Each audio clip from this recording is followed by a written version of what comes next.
దేశం కోసం దేశ భవిత కోసం బీఆర్ఎస్ ఎమ్మెల్సీ సీఎం కేసీఆర్ కుమార్తెలు కల్వకుంట కవిత నిరాహార దీక్ష చేయబోతున్నారు. మార్చి 10వ తేదీ ఢిల్లీలో ఈ దీక్షకు రెడీ అవుతున్నారు. దేశ రాజధాని జంతర్ మంతర్ దగ్గర ఒక్కరోజు దీక్షకు దిగుతున్నారు. భారత్ జాగృతి ఆధ్వర్యంలో చట్టసభల్లో మహిళలకు 33% రిజర్వేషన్లు కల్పించాలనే డిమాండ్పై ఈ దీక్ష చేపట్టనున్నారు.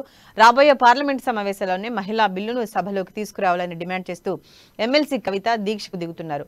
మహిళలకు చట్టసభల్లో రిజర్వేషన్తో పాటు తెలంగాణ రాష్ట్రానికి ఎంపీ సీట్లను పెంచాలని ఈ మేరకు రాష్ట్ర ప్రభుత్వం గతంలోనే డిమాండ్ చేసిన విషయాన్ని ప్రస్తావించారు కవిత. బీజేపీ ప్రభుత్వం వచ్చిన తర్వాత కనీసం జనాభా లెక్కలు కూడా చేయలేదన్నారు. బీసీ జనాభా లెక్కలు తేల్చాలని డిమాండ్ చేశారు. రిజర్వేషన్ ప్రకారం ఎవరి హక్కులు వాళ్లకు రావాలని స్పష్టం చేశారు.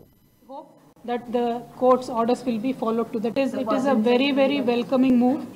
In a way, I believe that the Election Commission of India has been freed from the clutches of BJP and Narendra Modi ji, because it was very strong messaging going that it is not functioning independently, looking at various instances. Now that Honorable Chief Justice has said LOP has to be there, PM has to be there. Now we should see what kind of game will unfold, because an LOP again I believe is a question. So we'll have to look into that, but I